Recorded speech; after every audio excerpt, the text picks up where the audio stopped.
A wealthy individual decided to pretend to be sleeping in order to observe the actions of his black cleaning lady's young daughter, and was astonished by what he witnessed. A safe was left wide open, filled with large amounts of money that exceeded what most individuals would earn in their entire lives. Thomas Mitchell remained still in his leather chair, breathing steadily, with his eyes partially open, carefully watching her every movement.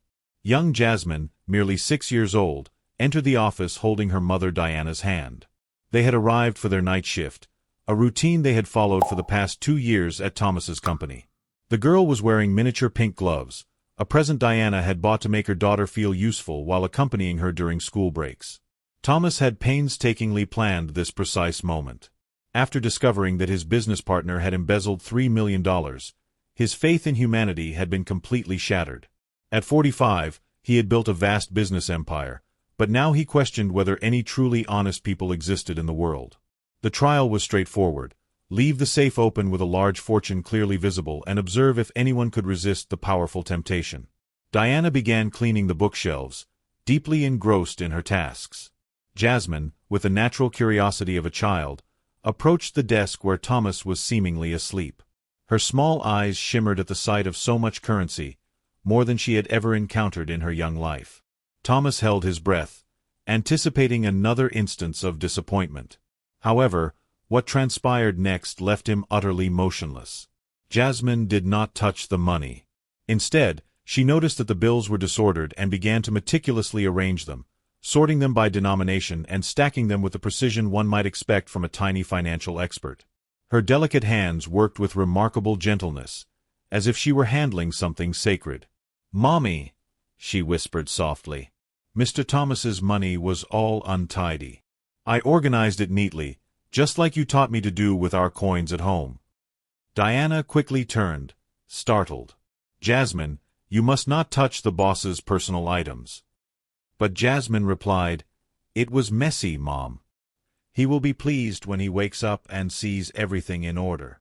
Thomas experienced a feeling he had not encountered in many years. His throat felt tight with emotion. This child, who had likely never held more than $20, had organized an entire fortune instead of taking a single penny. Furthermore, she made sure to inform her mother about her actions with the innocent transparency of someone with nothing to conceal. What Thomas was unaware of was that this simple act of integrity from a 6-year-old was about to trigger a chain of events that would not only transform his own life, but also uncover truths about prejudice, kindness, and the genuine worth of individuals in ways he could never have imagined. If you are curious how a young child can impart significant life lessons to a billionaire, make sure to subscribe to the channel, as this journey of transformation is just beginning, and what lies ahead will demonstrate that sometimes the most profound teachings originate from the most unforeseen sources. In the weeks that followed, Thomas continued to discreetly observe Diana and Jasmine.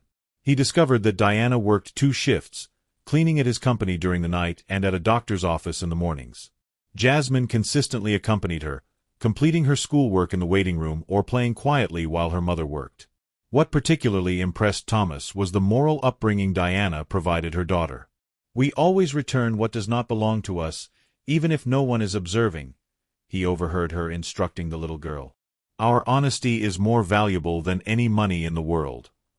Diana had grown up in the foster care system after losing her parents at the age of 9. She struggled to complete high school while working, but was never able to afford a college education. At 22, she became pregnant with Jasmine, and the father disappeared upon learning of the pregnancy. Since then, she had been independently supporting her daughter, declining any form of assistance she considered charity. Thomas began secretly increasing Diana's wages, instructing the Human Resources Department to justify it as a category adjustment. However, his benevolent action did not escape the notice of undesirable individuals. Richard Blackwood, the vice president of operations, a 50-year-old man accustomed to inherited privileges, noticed the financial activity during a meeting. "Thomas, why are we expending additional funds on cleaning staff, particularly on that specific employee?" he inquired. "Diana is an exceptionally skilled professional," Thomas responded curtly. "Excellent." Richard scoffed dismissively. "Thomas, you need to comprehend the appropriate place for these individuals. Provide them with an extra coin, and they will soon demand the entire vault. It is simply in their nature." Thomas felt a surge of anger, but managed to maintain his composure. Richard was the son of one of the company's founders and possessed a substantial number of shares. His prejudiced viewpoints had always been tolerated by the board due to his financial influence. Furthermore, Richard continued, "She brings that child here. It's entirely inappropriate. What kind of mother exposes a child to a corporate setting? Clearly, she lacks a proper family structure." That evening, Thomas witnessed an incident that infuriated him. Richard had stayed late at work and encountered Diana in the hallway. "Listen carefully," he stated menacingly. "I am aware that you are receiving more money than you deserve. I do not know what kind of favors you are performing, but it will cease." Diana's face grew pale. "Sir, I do not understand." "Of course, you do not understand. People like you never do. You simply accept what you are given and remain silent, and get that child out of here. This is not a daycare facility." Jasmine hid behind her mother, frightened by the aggressive tone. Diana embraced her daughter protectively. "Sir, I am merely performing my job. Your job is to clean and be unnoticeable. Nothing more." Thomas observed everything from his office, experiencing a feeling he had not felt in years, a cleansing anger. Richard had crossed a boundary that could not be uncrossed. Not only had he insulted Diana, but he had also frightened an innocent child whose only offense was accompanying her mother to work. That night, Thomas made a firm decision. It was no longer sufficient to simply observe. Richard Blackwood had revealed his true character, and Thomas possessed the means to take action. What Richard did not know was that Thomas had recorded the entire conversation. The security system that Richard himself had approved to monitor employees was now recording his own malicious remarks. But Thomas desired more than just a mere recording. He wanted Richard to incriminate himself with his own words publicly, in such a humiliating manner that he would never be able to show his face in business circles again. The elaborate plan that began to form in his mind was ambitious. It aimed not only to safeguard Diana and Jasmine, but also to leverage Richard's arrogance against him. Every new indignity the man inflicted only strengthened a force within Thomas that had been dormant for many years.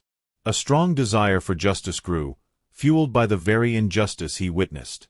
What that privileged executive failed to realize was that each act of contempt was contributing to his own downfall, and that a billionaire determined to protect an innocent family could be the most formidable adversary someone like him would ever face. The following morning, Thomas made a phone call Richard could never have anticipated. "Marcus, I require your services once more," he said over the phone to Marcus Chun, a former FBI investigator and an expert in corporate investigations.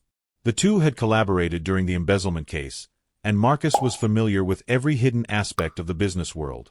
"What kind of trouble now, Thomas?" Marcus inquired. "The kind that involves institutional racism and the misuse of authority," Thomas replied. "I need undeniable evidence against Richard Blackwood." Marcus chuckled on the other end of the line. "That daddy's boy. That will be simpler than taking candy from a baby. Men like him always leave behind clues." Meanwhile, Richard intensified his psychological intimidation campaign against Diana. On Monday, he appeared at the Human Resources Department with a list of fabricated infractions. "This employee has been consistently arriving late," he falsely informed Sandra Miller, the HR director, a competent woman in her 40s. "And that child she brings with her is causing disruptions." Sandra knew something was amiss. Diana had never been late in her 2 years on the job. "Mr. Blackwood, I need to verify the records," Sandra stated. "Records can be manipulated," Richard interrupted arrogantly. "I am the vice president. My word should be sufficient." Thomas observed everything through the security cameras, recording every statement. The system Richard had installed to monitor productivity was now capturing his own falsehoods and abuses of power. On Wednesday, Richard crossed an even more perilous boundary. He intercepted Diana in the parking lot when she arrived with Jasmine for the night shift. "Listen carefully," he said, obstructing her path to the entrance. "I know you are doing more than just cleaning to earn that additional money. What kind of special services are you providing?" Diana trembled with both anger and fear. "Sir, what you are implying is—" "I am implying that individuals like you always have a price, and I am curious to ascertain what yours is," Richard interjected. Jasmine hid behind her mother, whispering, "Mommy, why is that man being so cruel?" "Do not worry, my daughter," Diana responded with a dignity that starkly contrasted with Richard's malice. "Some adults are unhappy and attempt to make other people unhappy too." Richard laughed cruelly. "Unhappy? I possess more money in this wallet than you two will ever see in your entire lives. I should be concerned about what people like you might do when you become overly comfortable." Thomas watched the recording that night with a controlled fury that intensified with each replay. Marcus had arrived with a preliminary file on Richard that confirmed Thomas's suspicions. The man had a history of bullying Black and Latino employees at previous workplaces. "Look at this," Marcus said, pointing to documents. 3 labor lawsuits settled out of court. Always the same pattern. Systematic humiliation until the individual resigns. And why was he never penalized? His father paid for the silence and transferred his son to other companies when situations became difficult. Richard Blackwood is a professional parasite. Thomas meticulously examined every page of the report. Richard was not merely prejudiced. He was a serial predator who exploited his position and wealth to torment vulnerable individuals. "Marcus, I want absolutely everything on him. Phone calls, emails, social media, behavioral patterns, everything." "Thomas, are you contemplating something significant?" Marcus asked. "I am planning justice," Thomas stated. On Thursday, Sandra Miller discreetly approached Thomas.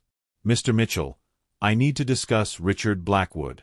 He is strongly advocating for Diana's dismissal, but I lack any legal grounds. I suspect there is something personal at play." Thomas feigned surprise. "What kind of pressure?"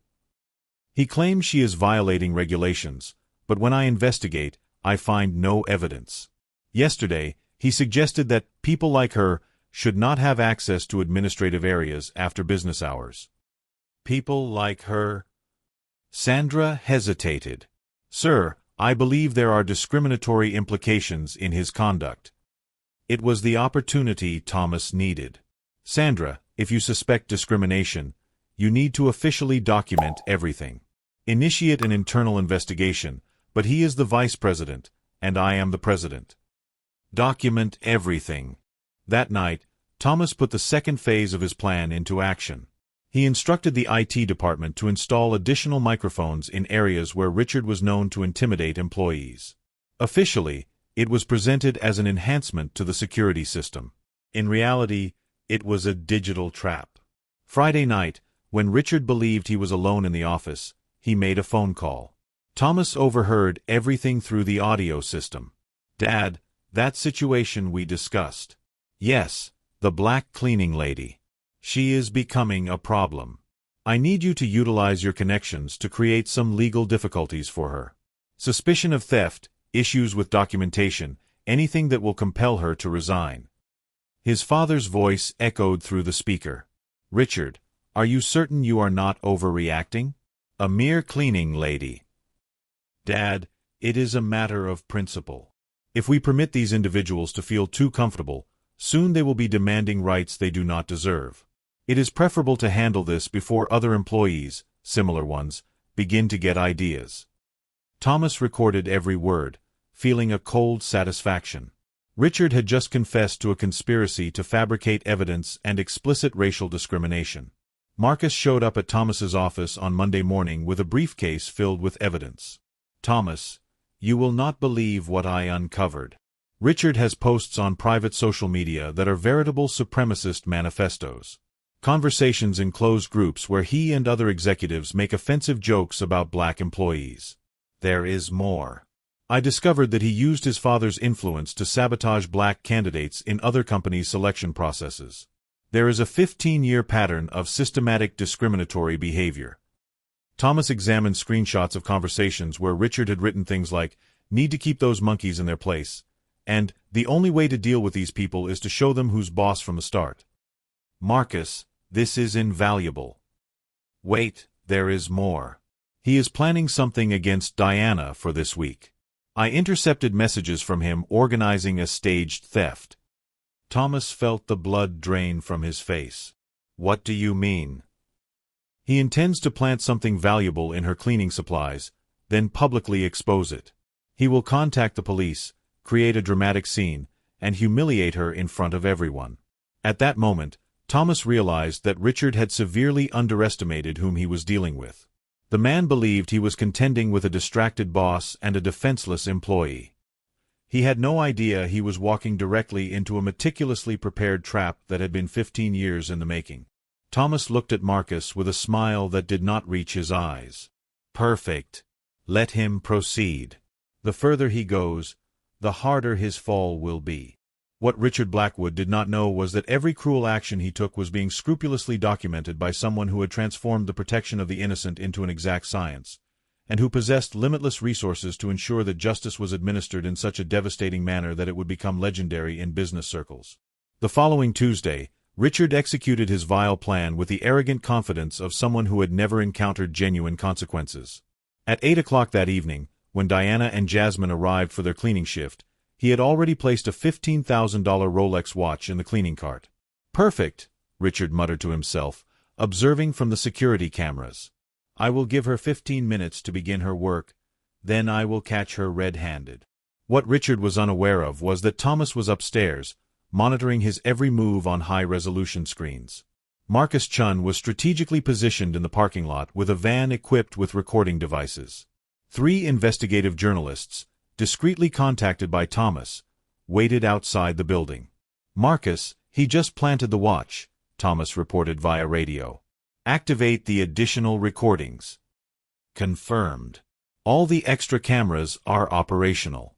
We have angles he does not even know exist. At 8:20, Richard descended to the office where Diana was quietly cleaning while Jasmine completed her homework at a nearby table. He brought 2 security guards with him and feigned conducting a routine inspection. Mrs. Diana, Richard said with false politeness, I need to inspect your cleaning supplies. We have received reports of missing items.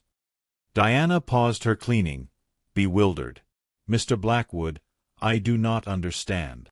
It's standard procedure, Richard lied, walking directly to the cart where he had placed the watch. Ah, how intriguing. What is this? He removed the Rolex with exaggerated theatricality, as if he had just discovered something incredibly valuable. Diana Jefferson, this is a $15,000 watch that disappeared from Mr. Mitchell's office yesterday. Diana's face went completely pale. I have never seen this watch in my life. Of course not, Richard said with venomous sarcasm. It just appeared on your cart, didn't it? Jasmine stood up from her chair, frightened. Mommy, what is happening? Be quiet, child, Richard commanded brutally. Your mother will have to accompany us to explain how expensive items magically appear in her materials. One of the security guards had already picked up the phone to call the police, precisely as Richard had instructed. Police, we need to report a theft in progress. It was at that moment that Thomas appeared at the office door with Marcus and 3 individuals Richard did not immediately recognize. Richard, Thomas said with a calmness that sent a chill down Richard's spine. I believe you should hang up that phone. Thomas, I am glad you are here. We caught your employees stealing your watch. Thomas laughed, a cold sound that echoed through the silent office. My watch, Richard? I have been wearing an Apple Watch for 5 years. I have never owned a Rolex. The confidence on Richard's face began to falter. What are you saying? I am saying we just recorded you planting a watch you purchased this morning. We have the receipt, in Diana's shopping cart, to frame her. Marcus approached with a tablet displaying high-definition footage of Richard placing the watch in the cart 40 minutes earlier. Angle 1, he said, swiping to the next video. Angle 2. Angle 3. We even have your face clearly visible when you check to ensure no one is watching. Richard attempted to speak, but Thomas interrupted him. Oh, but there is so much more, Richard. Marcus, show him the scrapbook we compiled. Marcus opened a digital file and began projecting its contents onto a portable screen. First came screenshots of Richard's racist posts in private groups. Need to keep these monkeys in their place? Marcus read aloud. That is yours, is it not, Richard? Diana gasped, covering her mouth with her hands. Richard attempted to move closer to the screen, but Thomas obstructed him. "Here is your conversation planning to create legal difficulties for Diana," Marcus continued. "And here is your confession that it is a matter of principle to prevent these people from feeling comfortable." "Where did you obtain this?" Richard stammered, sweat beginning to form on his forehead. "Security system, which you yourself approved, remember? Including that call to your conspiracy-mongering father to fabricate evidence against an innocent employee." One of the journalists identified herself. "Jennifer Walsh, Channel 7 News. Mr. Blackwood, would you like to comment on this evidence of systematic racial discrimination and conspiracy to fabricate criminal evidence?" Richard finally grasped the gravity of the situation. "You cannot use that. I have rights." "Of course you do," Thomas said calmly. "You have the right to remain silent because anything you say will be used against you, not only by the police, who are already en route to arrest you for conspiracy and attempted defamation, but also by the press, the board, and Diana's lawyers." Marcus continued the presentation. "We also possess records of your 15 years of systematic discrimination in previous jobs. 3 lawsuits quietly settled by your father, 8 Black and Latino employees you harassed until they resigned.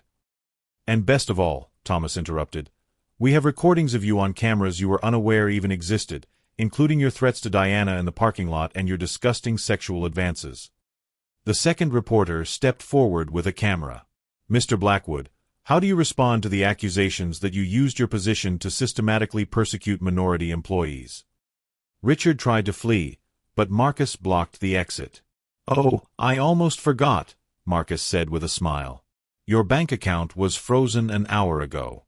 Your family has already been notified of the contents of the evidence. And the company board has convened an emergency meeting for tomorrow morning to discuss your dismissal for cause and potential legal action." Diana, who had remained in shock throughout the revelation, finally found her voice. "Mr. Mitchell, did you know this was going to happen?" "Diana, I was aware that Richard was prejudiced, but I did not imagine he would go so far as to attempt to destroy you with false evidence. When I uncovered his plan, I decided it was time to cease passively observing." Jasmine approached Thomas timidly. "Mr. Thomas, will the bad man stop scaring Mommy now?" Thomas knelt down to the girl's height. "No, sweetheart. He will never bother you again." Richard, desperate, made one last pathetic attempt. "Thomas, we can resolve this between gentlemen. My family holds significant investments in the company." Thomas corrected him, "Until 20 minutes ago, when the board voted unanimously to force the purchase of all Blackwood family shares. Congratulations. You have managed to ruin not only your own career, but also your family's fortune." The police arrived at that moment, but it was not Diana who was arrested. "Richard Blackwood," said Detective Harris, "you are under arrest for conspiracy to fabricate evidence, harassment, racial discrimination, and attempted defamation." As they handcuffed Richard, he looked at Diana with a hatred that finally revealed his true nature. "This will not stand. My family has influence." Marcus corrected again, "Until this morning, when the evidence was leaked to all major media outlets. Your father called 2 hours ago, asking to be removed from the company's contact list." The third reporter approached Diana. "Ms. Jefferson, how does it feel to know that you have been completely vindicated and that your persecutor will face the full consequences?" Diana looked at Jasmine, then at Thomas. "I feel gratitude. Gratitude that there are people willing to fight for justice, even when it would be simpler to ignore it." Thomas watched Richard being led away in handcuffs, knowing that the man faced not only imprisonment, but complete social and financial ruin. His reputation was irrevocably destroyed.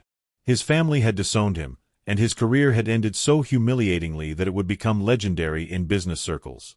"Diana," Thomas said, "would you like to discuss a promotion?" As Diana smiled through her tears and Jasmine applauded without fully comprehending what had transpired, it was evident that justice had been served in such a crushing manner that it would be remembered for generations, proving that underestimating human decency can be the most costly error anyone can make. 6 months later, Diana Jefferson walked through the halls of Mitchell Enterprises no longer as a cleaning lady, but as the Director of Human Resources, a position Thomas had specially created for her after discovering her business degree that she had never been able to complete.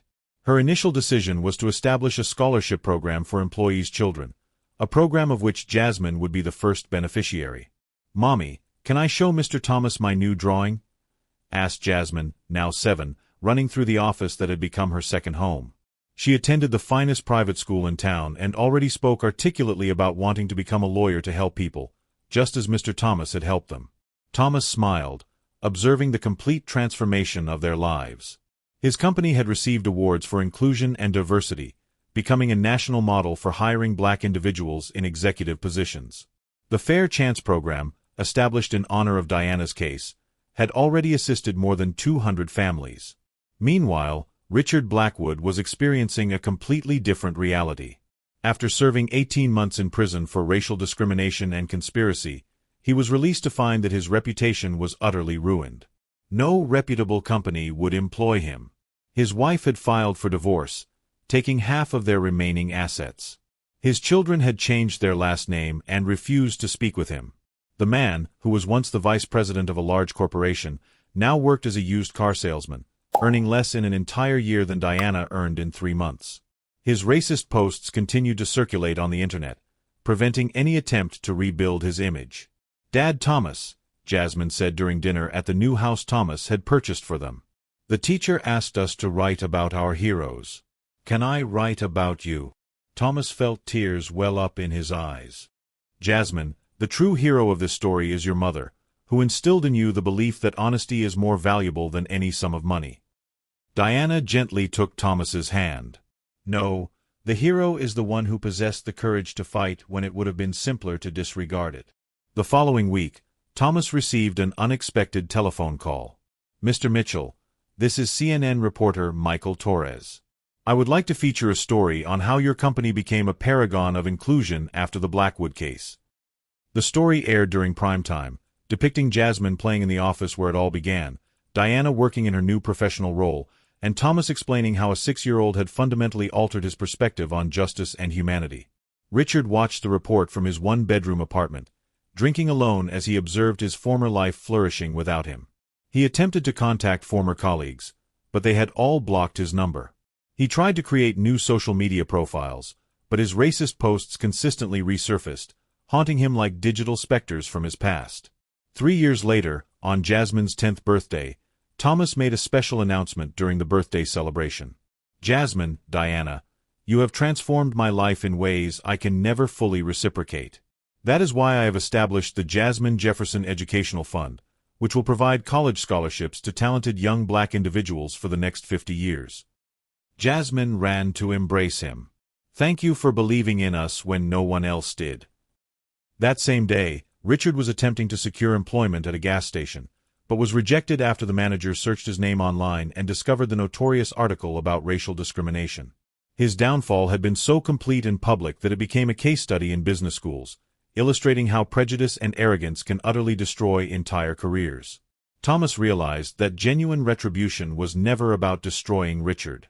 It was about constructing something far grander than he could ever have imagined. He converted an ordinary company into a beacon of social justice, created opportunities for hundreds of individuals, and demonstrated that integrity leads to authentic prosperity. "The honesty of a 6-year-old taught me that the most effective response to hatred is love and decisive action," Thomas declared during a speech at Harvard University. "Richard attempted to bring us down, but he ultimately lifted us to heights we never dreamed we could attain." Today, Jasmine is attending a preparatory school with aspirations for Harvard. Diana holds an MBA and is nationally recognized for her innovations in human resources. And Thomas has been honored by the government for his significant contributions to racial equality in the corporate environment. Richard, meanwhile, still lives alone, working various odd jobs, remembered only as an example of what occurs when someone underestimates the profound power of human decency combined with the unwavering determination to act righteously. True justice was not Richard's imprisonment or his financial ruination. It was proving that kindness, when safeguarded by strength, constructs legacies that inspire generations. If this narrative of transformation touched your heart, subscribe to the channel to discover more stories that affirm that doing good is always worthwhile, even when it appears impossible.